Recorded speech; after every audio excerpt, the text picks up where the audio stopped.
Hello everyone, welcome to Shiksha class. College TRB exams குரிய final answer key release பண்ணிட்டாங்க. அதாவது arts and science college குரிய assistant professor examination நடந்தது இல்லையா, இதற்குரிய ஃபைனல் ஆன்சர் கீ ரிட்டன் எக்ஸாமினேஷனோட மார்க்கை ரிலீஸ் பண்ணியிருக்காங்க. ஸோ இது அஃபீஷியல் வெப்சைட் போனீங்கன்னா ரைட் சைடில் ஸ்க்ரால் ஆகிற இந்த லிங்க் கிளிக் பண்ணி நீங்கள் பார்த்துக்க முடியும். நான் அஃபீஷியல் வெப்சைட்டோட லிங்க் கீழே தரேன். ஸோ ஒன்ஸ் நீங்கள் இந்த லிங்க் கிளிக் பண்ணீங்கன்னா உங்களுக்கு இந்த மாதிரி நோட்டிஃபிகேஷன் வரும். கீழே வந்து பார்த்தீங்கன்னா உங்களுடைய மாஸ்டர் கொஸ்டின் பேப்பரையும் ஆன்சர் கீயும் நீங்கள் ஃபைனல் ஆன்சர் கீயும் உங்களால் டவுன்லோட் பண்ணி பார்க்க முடியும்.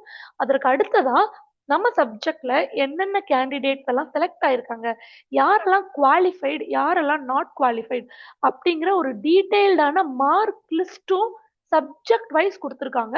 ஸோ இப்போ நம்ம மார்க் லிஸ்ட்டை வந்து கிளிக் பண்ணி பார்த்தோம்னா ஒரு சப்ஜெக்ட் இருக்கும். உங்க சப்ஜெக்டை கிளிக் பண்ணீங்கன்னா இந்த மாதிரி மார்க் லிஸ்ட் கொடுத்துருக்காங்க.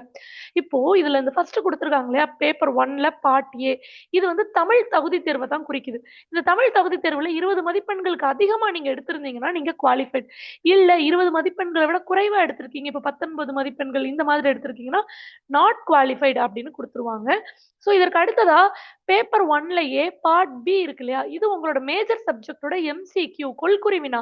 அந்த கொள்குறி வினால நீங்க எத்தனை வினாக்கள் சரியா போட்டிருக்கீங்களோ அதற்கு தகுந்தாற் போல இங்க மதிப்பு கொடுத்துருக்காங்க.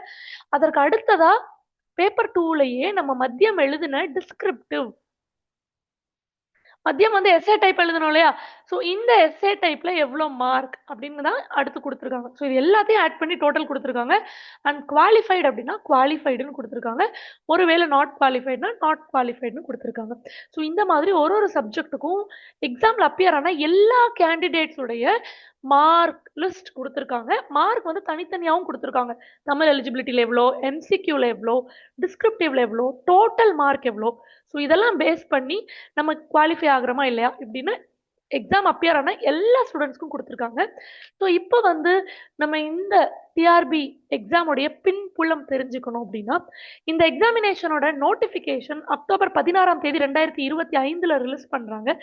இந்த எக்ஸாமினேஷன் டிசம்பர் 27ஆம் தேதி 2025ஆம் ஆண்டு நடக்குது. அண்ட் டென்டேட்டிவ் ஆன்சர் கீ தற்காலிக விடை குறிப்பும் ரொம்ப சீக்கிரமா ஜனவரி 5ஆம் தேதியே நமக்கு கொடுத்துட்டாங்க. 2026 ஜனவரி 5ஆம் தேதியே நமக்கு கொடுக்குறாங்க. அந்த தற்காலிக விடை குறிப்புல ஏதேனும் சந்தேகம் இருக்கு, ஆட்சேபனை தெரிவிக்கணும்னா அந்த ஆட்சேபனை தெரிவிக்கிறதுக்குன்னே சொல்லி ஜனவரி 5ல இருந்து ஜனவரி 13 தேதி வரைக்கும் கால அவகாசம் கொடுக்குறாங்க. ஸோ நமக்கு இருக்கக்கூடிய ஆட்சேபனையை அதில் பதிவு செய்கிறோம். கரெக்டான ஆன்சர் என்னவா இருக்கும் அப்படிங்கலாம் நம்ம போடுறோம். ஸோ இதெல்லாம் ப்ராசஸ் பண்ணி ஃபைனல் ஆன்சர் கீ தான் ஜூன் 25ஆம் தேதி இப்போ நமக்கு கொடுத்துருக்காங்க. அண்ட் இந்த ஃபைனல் ஆன்சர் கீ தொடர்ந்து டாக்குமெண்ட் வெரிஃபிகேஷனுக்கும் அடுத்த 2 வீக்ஸில் நமக்கு கால்ஃபர் பண்ணுறதா சொல்லியிருக்காங்க. ஸோ மொத்தமாக 47,000 பேர் அப்ளை பண்ணினேன். இந்த எக்ஸாமில் 42,000 பேர் வந்து எக்ஸாம் எழுதியிருக்காங்க. ஸோ இது கிட்டத்தட்ட ரொம்ப நெருக்கடியான காம்படிஷன் அப்படின்னு தான் சொல்லணும். ரொம்ப டஃப்பான காம்படிஷன் தான்.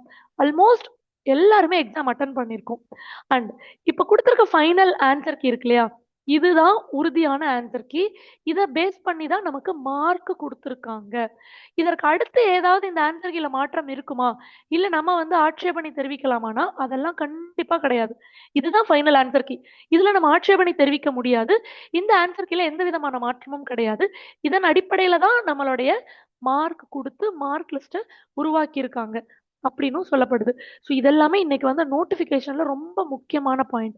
இதை நீங்க என்ன புரிஞ்சுக்கணும்னா, நமக்கு இன்னைக்கு ரிலீஸ் பண்ணியிருக்க மார்க் லிஸ்ட் வந்து ரிட்டன் எக்ஸாமினேஷனுக்கு மட்டும்தான்.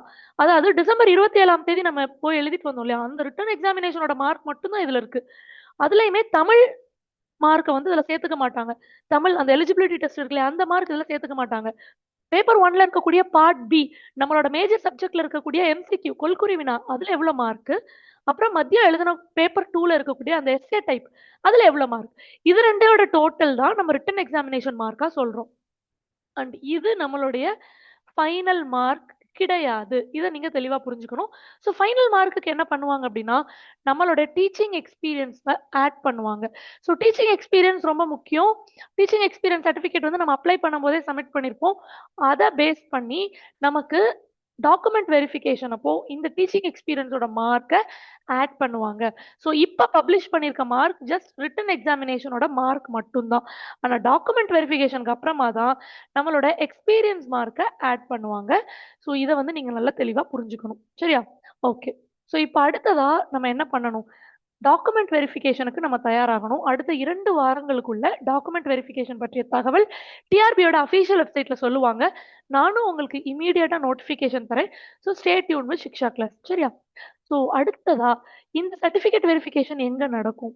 இதுல என்னென்ன மாதிரியான டிசிஷன்லாம் எடுப்பாங்கன்னு கேட்டீங்கன்னா, இந்த சர்டிஃபிகேட் வெரிஃபிகேஷனோட கமிட்டியோட முழு பொறுப்பு joint director of collegiate education. So நம்மளோட டீச்சிங் எக்ஸ்பீரியன்ஸ்க்கு எவ்வளோ மார்க் குடுக்கணும்?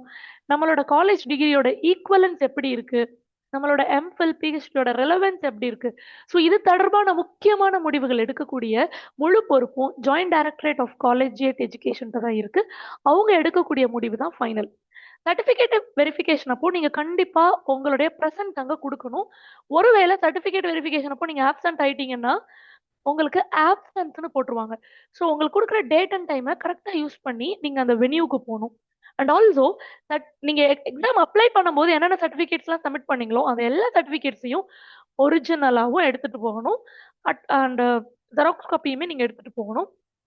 ஸோ ஒன்ஸ் சர்டிஃபிகேட் வெரிஃபிகேஷன் முடிஞ்சதுக்கப்புறம், நான் வேற ஏதாவது புது சர்டிஃபிகேட்ஸ் வந்து ஆட் பண்ணலாமா? அப்படின்னீங்கன்னா, அதெல்லாம் ஏற்றுக்கொள்ளப்பட மாட்டாது. ஸோ இது எல்லாமே இன்னைக்கு வந்த நோட்டிஃபிகேஷன்ல ரொம்ப தெளிவா குடுத்துருக்காங்க. இப்போ நான் என்ன செய்யணும் அப்படின்னு கேட்டீங்கன்னா, ஒருவேளை உங்களுக்கு டீச்சிங் எக்ஸ்பீரியன்ஸ் இருந்ததுன்னா வெல் அண்ட் குட். உங்களுடைய மார்க் என்னன்னு பார்த்துக்கோங்க. ஒரிஜினல் சர்டிஃபிகேட்ஸ்லாம் எடுத்து ரெடியா வச்சுக்கோங்க. சர்டிஃபிகேட் வெரிஃபிகேஷன் ஷெட்யூல் வந்ததும் போயிட்டு எக்ஸ்பீரியன்ஸ் சர்டிஃபிகேட்ட காமிச்சு அடிஷனலா மார்க் வாங்கிக்கோங்க. இப்போ எனக்கு டீச்சிங் எக்ஸ்பீரியன்ஸ் இல்ல. நான் என்ன பண்ணட்டும்னா, உங்களோட ரிட்டன் எக்ஸாமினேஷன் மார்க் பார்த்து வச்சுக்கோங்க. ஸோ உங்களுக்கும் என்ன பண்ணுவாங்கன்னா, ஷார்ட் லிஸ்ட் பண்ணுவாங்க.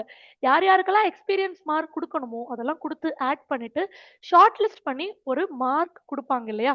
ஸோ அந்த மார்க் லிஸ்ட்க்காக நம்ம எல்லாருமே வெயிட் பண்ற மாதிரி இருக்கும். அண்ட் ஆல்சோ இன்னைக்கு குடுத்திருக்க இந்த நோட்டிஃபிகேஷன்ல அவங்க இன்டர்வியூ பத்தி எதுவுமே சொல்லல.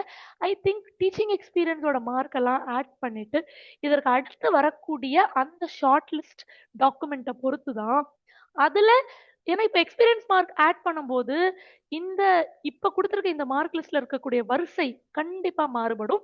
ஸோ டீச்சிங் எக்ஸ்பீரியன்ஸோட மார்க்க ஆட் பண்ணதுக்கு அப்புறமா தான் இன்டர்வியூ கால்ஃபர் பண்ணுவாங்க. ஸோ இன்டர்வியூ என்ன ரேஷியோல கால்ஃபர் பண்றாங்க? இன்டர்வியூக்கு எப்படி பிரிப்பேர் பண்ணணும்? ஸோ இத பத்திலாம் தெளிவா நம்ம ஏற்கனவே வீடியோ போட்டிருக்கோம். டிஸ்கிரிப்ஷன்ல தரேன் போய் பாருங்க.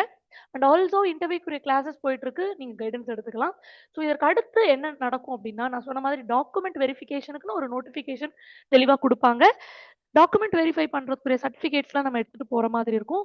டீச்சிங் எக்ஸ்பீரியன்ஸ்க்குரிய மார்க் அதுல ஆட் பண்ணிட்டு, ஃபைனலா ஒரு மெரிட் லிஸ்ட் பிரிப்பேர் பண்ணி குடுப்பாங்க. ஸோ அது வரைக்கும் நம்ம வெயிட் பண்ணணும். சரியா? So thank you everyone. Thank you all. Exam clear பண்ணவங்க, எக்ஸாம்ல குவாலிஃபை ஆனவங்க எல்லாருக்கும் all the very best. Very very hearty congratulations. வேற ஏதாவது டவுட் இருந்தா கமெண்ட் செக்ஷன்ல தெரிவிங்க. மறக்காம சிக்ஷா கிளாஸ் சப்ஸ்கிரைப் பண்ணிக்கோங்க. பெல் ஐக்கன் கிளிக் பண்ணிக்கோங்க. So thank you everyone. Thank you all.